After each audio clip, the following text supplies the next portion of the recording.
Magandang araw po sa ating lahat. Magandang araw po sa ating Panginoon.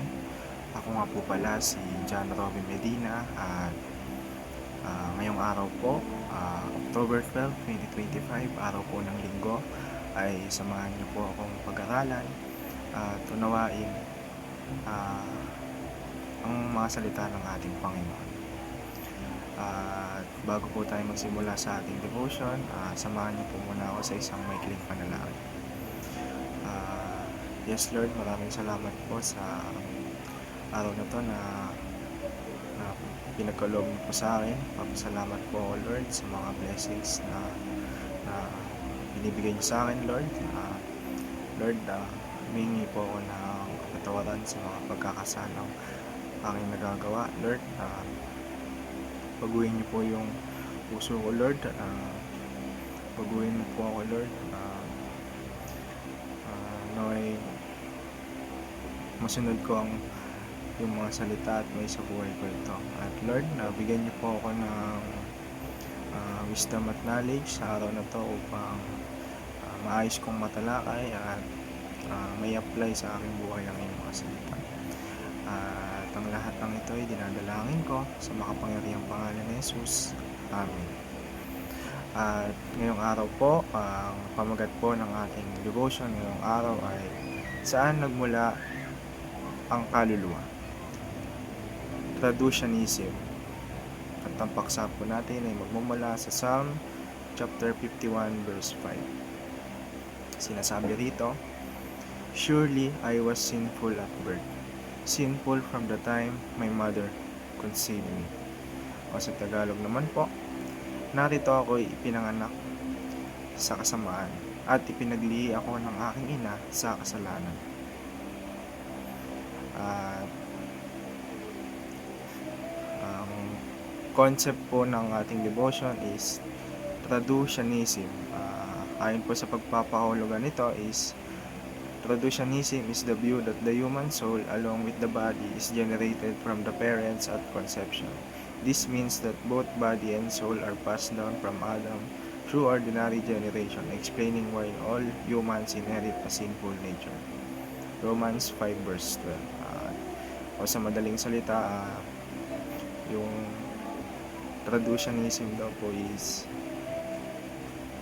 pinaniniwala ang lahat ng yung katawan at kaluluwa ng tao ay namamana, gaya nga ng pagkakasala natin, kaya tayo naging makasalanan is namana natin ito sa sinful nature ng ating ninuno or ang pinakaunang tao sa mundo na si Adan. At mapunta naman po tayo sa ating katotohanan ngayong araw.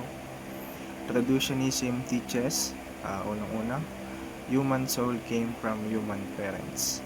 Yun nga po, gaya nga ng pagpapahulugan nito is ang kaluluwa ng tao ay nagmumula sa kanyang mga magulang.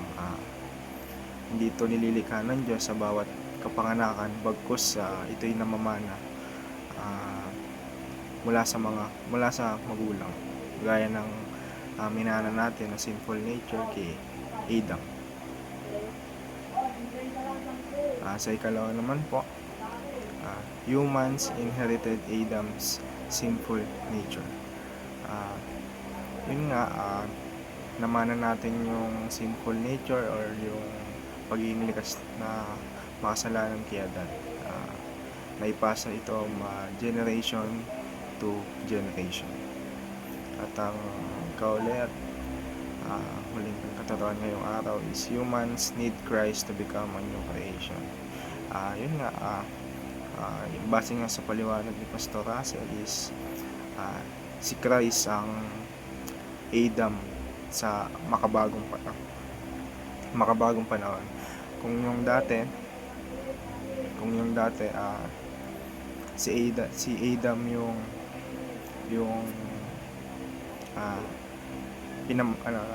siya yung nagpamana sa atin ng sinful nature, pero once na tinanggap natin si Christ bilang ating tagapagligtas at nanampalataya tayo sa kanya is magiging we are saved and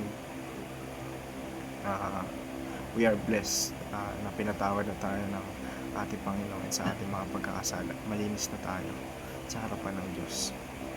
At mapunta naman po tayo sa ating applications ngayong araw is unang-una, admit that we sin by choice and by nature.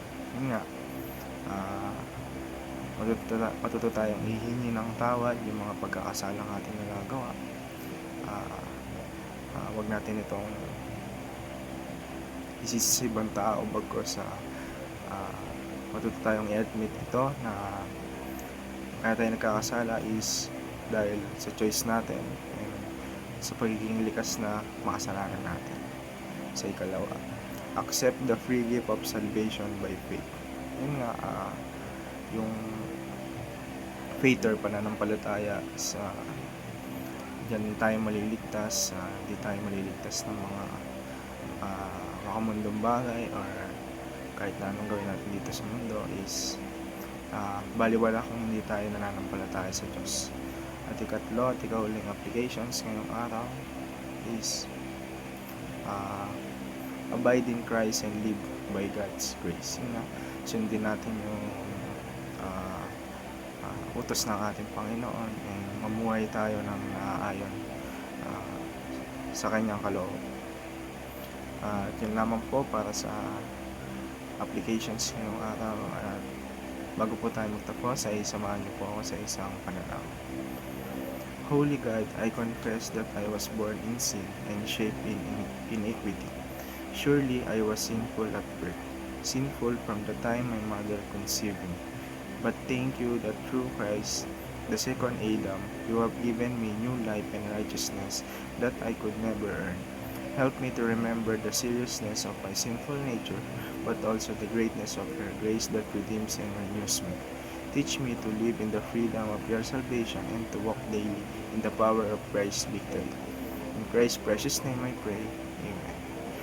Yun lamang po. Maraming salamat po sa inyong pakikinig. God bless us all.